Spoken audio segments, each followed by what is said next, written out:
It's Rochester Live. Welcome to the show. From WXXI, Mona Seghatoleslami. Welcome to the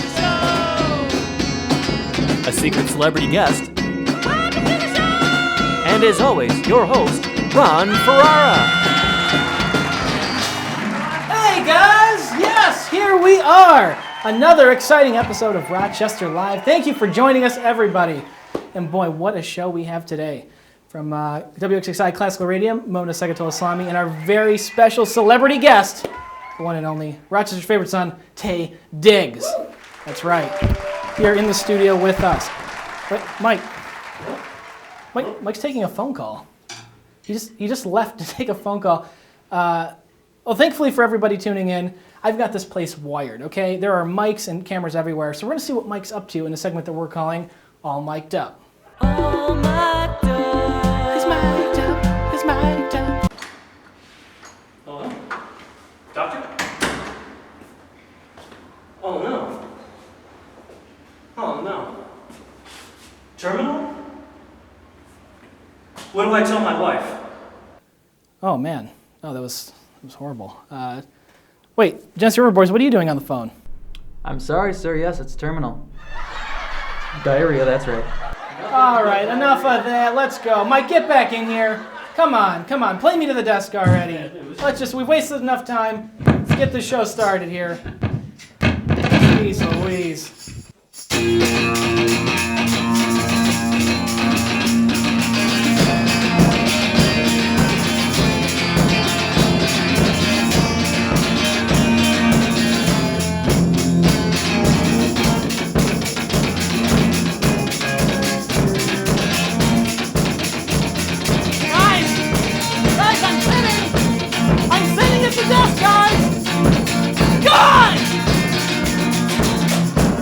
Guys, I'm at the desk.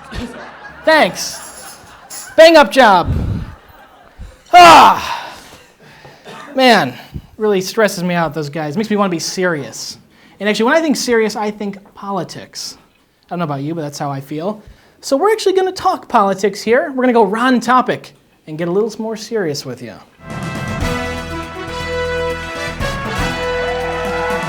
All right, well, I've been watching this great new reality TV show. You may have heard of it. It's called the Republican Presidential Debates. Actually, it's the working title. I think the final version is going to be called Whose Racism Is It Anyways? Because everything's made up and the talking points don't matter. To be honest, there's actually a few too many contestants to keep everyone straight. Auf Wiedersehen, Scott. Now Rochester will have to build our own wall to keep those maple swigging hosers out from our outlet shops. At least a clear villain has emerged, though. Pomeranian-American Donald Trump. He had a strong performance in episode 1, unlike his chin. And he clearly didn't come here to make friends, so he's naturally the fan favorite. Former New York State Governor George Pataki was also present, along with a bunch of other white dudes who think it's normal to hear voices from God. Does that mean I can run for president? No, Mike, you're not 35. What about dog years? Moving on. I won't bore you with any more of this discussion about issues like racial tensions in America or stagnant wages in the economy, because none of those actually happen. The second episode focused heavily on bombing minorities. Oh, sorry, I misspoke. I meant to say foreign policy. Former HP CEO Carly Fiorina surprised everyone by coming out on top, while Trump surprised no one by saying that's exactly where he likes his women. Speaking of women, I'd like to advise all the ladies out there to watch the debate from your fainting couch, because that's the only medical device you'll be allowed if Mike Huckabee has his way. But the producers have realized that this is a bit of a woman problem with that show, so they're making the next episode pumpkin spice. They didn't actually have to carve that. He ate his way inside. It's too soon to say who the winner is going to be of the next episode. I can already tell you who the loser is, though. Me, because I'm stuck watching all 3 hours of it. So tedious, I've already lost my boner. Boehner, John Boehner, he stepped down. And that's Ron topic today. That's what we got in the news. Mike, how about the weather? Winter is coming. Fair enough. All right, now that we got that out of our system, we are ready to bring out our first guest. With us from WXXI Classical Radio, the lovely Mona Seghatoleslami. Mona?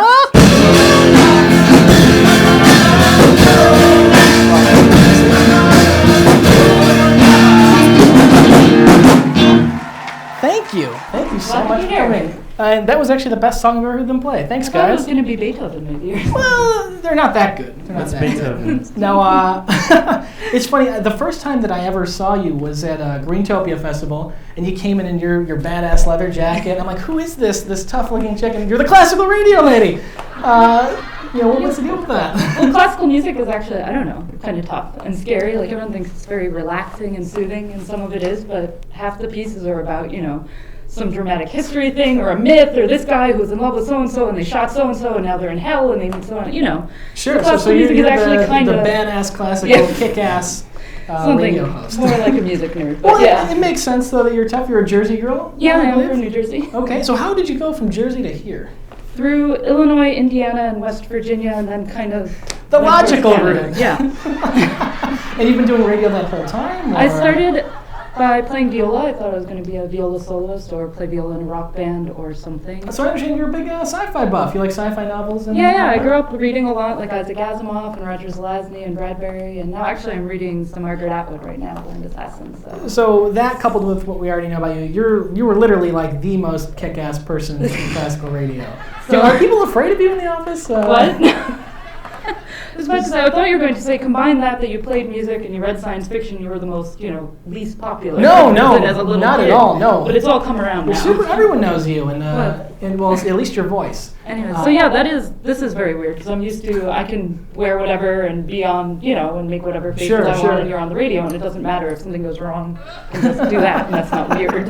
No, you can do that here. Just the 9 people that watch our show are going to be real unimpressed. No.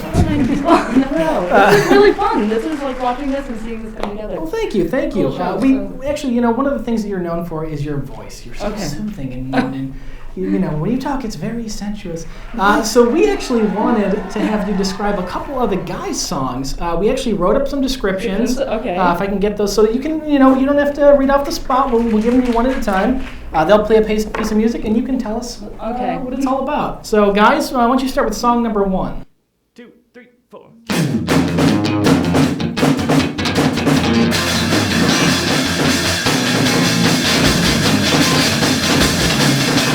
Okay, there you are. That was Mike Scipioni and the Genesee River Boys performing the Nunchuck Creek Blues Jam, their 5th composition from the 2009 Dirty River Water compilation album. Excellent. They're going to be using that. Guys, let's go to song number 2. Let's see what she can keep up to speed here. Yes, the step ladder to the skies, dirty, and I'm tripping on it and falling down the stairs, and I have to break my legs and fix them to go back up again. Inspired. Very inspired. That inspired piece was, of course, the platitudinous Mike Scipioni and the Genesee River Boys with the theoretical, endocentric rotational theory theorem thoughts off their second album, Brigade. I didn't think you'd actually read it. Well, That's our yeah, that was funk. That was funk. I don't know where your head is. Sorry. No, let's Read the cue card. go to song number 3 here. And one last test.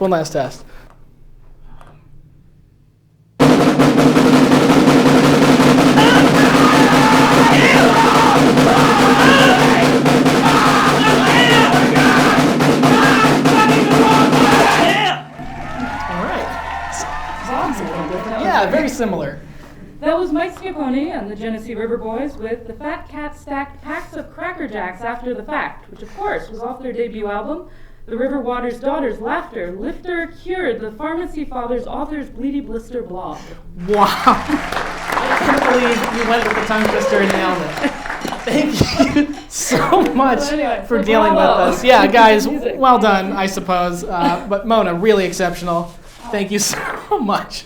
Don't go anywhere, though. Okay. We are so excited because our second guest is going to come out right after the break here. In fact, let's make him feel at home. Ah, there he is. We missed him. There you are, back where you're supposed to be, and soon you'll be right next to us. Here he comes, Mr. Tay Diggs. But before he comes out, how can we hear you? What time are you on? How will we learn about you? Sure, on WXXI Classical 91.5 on FM. I'm on from 2 p.m. to 7 p.m. We also stream online at WXXI.org or mobile apps. Now you can hear on, so download that. And so host a lunchtime show live from Hochstein that's starting October 7th, it's Wednesdays at lunch. You can hear it on the radio or come out in person. And the first one's with the Rochester Philharmonic Orchestra playing a free concert. Oh, very cool. And I love your 2 to 7 set because I like to listen on the way home. Otherwise, I'd kill people. It's so much road rage. You just lull everybody to peace. So thank you. And again, stick around, everybody, because Tay's about to come out. Cool. Yeah? Tay's not coming. What do you mean he's not coming? Come on, you can't just... You're stupid!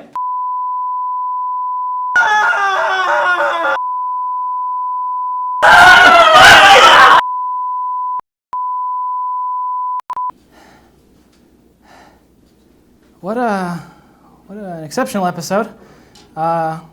Thanks to Mona Seghatoleslami. She can't be here now. She had other business to attend to, and in no way left screaming. Hey, doing a show, things don't always go your way. Things don't always work out the way you want. But it's about the fun you had along the way. Let's take a look at some of the fun we've had doing this show for you.